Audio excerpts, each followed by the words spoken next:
What I'd like to get your take on, David, is that some of the challenges we faced in terms of internal cohesion.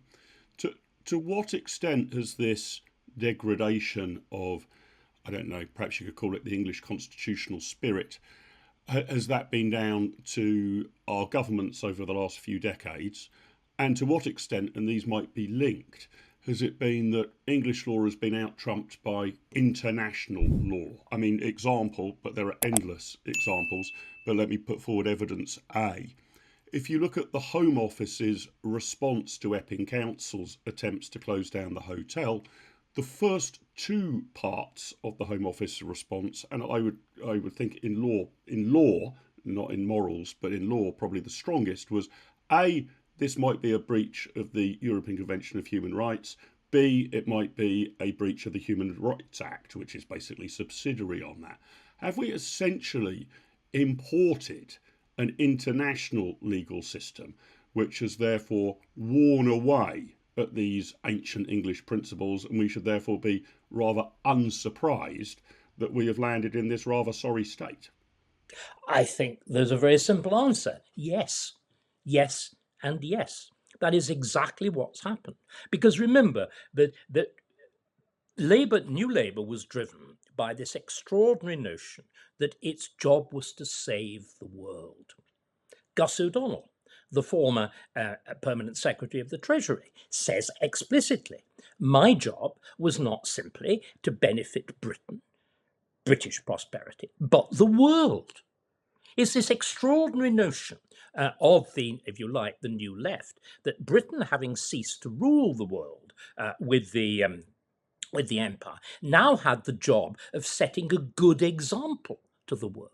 This whole preposterous, it goes everywhere, from law into climate change. You know, we have got 1% of global emissions, and yet we are immolating ourselves on the grounds that we must set a good example to the rest of the world. The whole absurdity of that.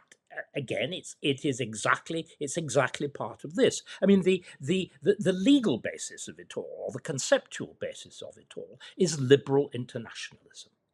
It's the belief that all human beings are basically the same. And the consequence of that is that the very existence of the nation state is seen as irrational and temporary, and it is your business to hasten its demise, which again is the fascination of New Labour with joining the EU, which is the ultimate practical example of this approach. And the deliberate, of course, the fact we were members of this thing from the 1970s, and the determination, well, indeed, intrinsically written into the treaties of accession, which gave EU law priority over British law, meant that that habit of mind became profoundly entrenched. And I think there's another element that I'd like to throw into this mix, which makes it so profoundly dangerous. We've talked about religion already. It's a misunderstanding of Christianity. This whole notion that you will get somebody like Rupert Lowe saying we are a Christian country. Some lefty on Twitter comes back and, well, why don't you behave in the Christian way and welcome immigrants? It is this notion. Remember, Christ very deliberately says, my kingdom is not of this world. The moral values of Christianity are not those of any possible Christian state. The notion that Christianity could sustain a state is absurd. Christians believed the early Christians believed the world was going to come to an end.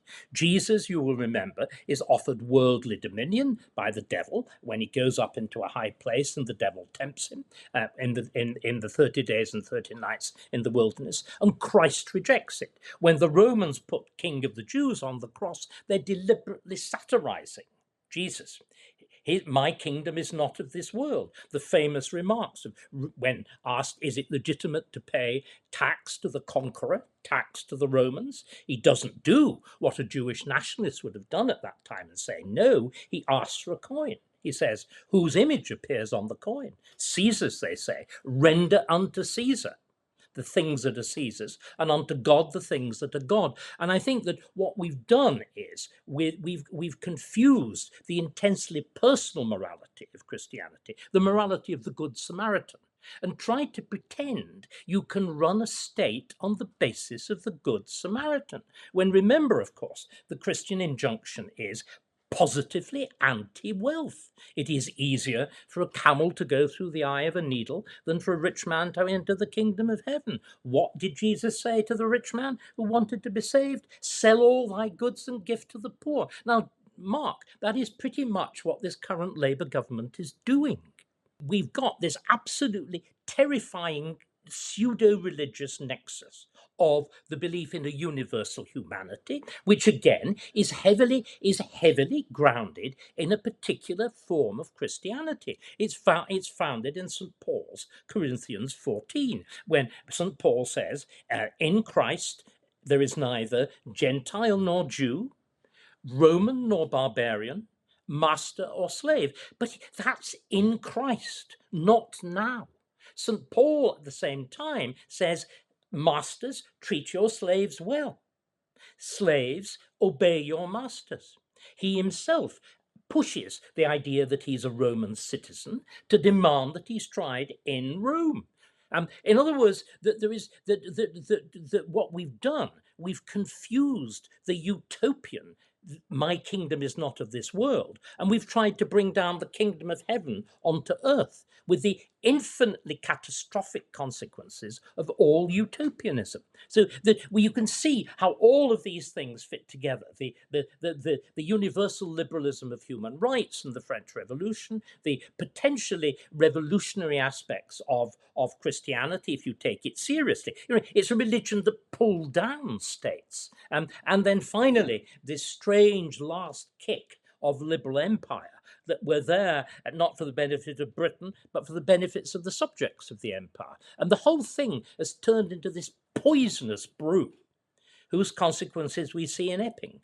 This is really, really interesting. It strikes me that the Good Samaritan story is about private philanthropy, not about the need for a welfare state, not a welfare state. But so can we just pause that? Can we just pause that, Mark? I have no problem whatever if an individual chooses to benefit immigrants, if an individual chooses to send money to Somalia, if an individual wishes to take one of these people into their homes, subject, of course, to the fact they should be responsible if that individual either commits a criminal act or becomes dependent on state welfare. Those are proper individual choices. The trouble is that the left, from especially 1945, decided it would nationalize charity.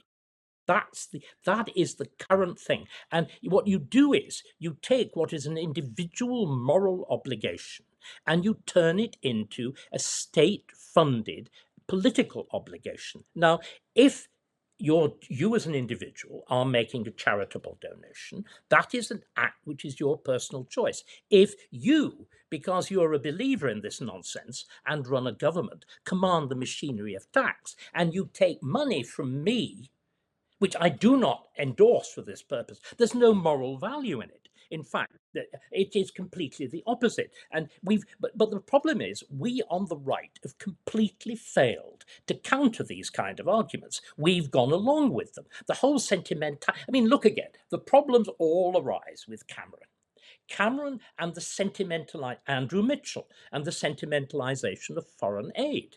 Foreign aid is a catastrophe. My old friend, very, very old, long dead, Peter Bauer at LSE, that marvelous remark, again, one of these phrases that puts everything, that foreign aid takes money from poor people in rich countries and gives it to rich people in poor countries. Foreign aid destroys economic development.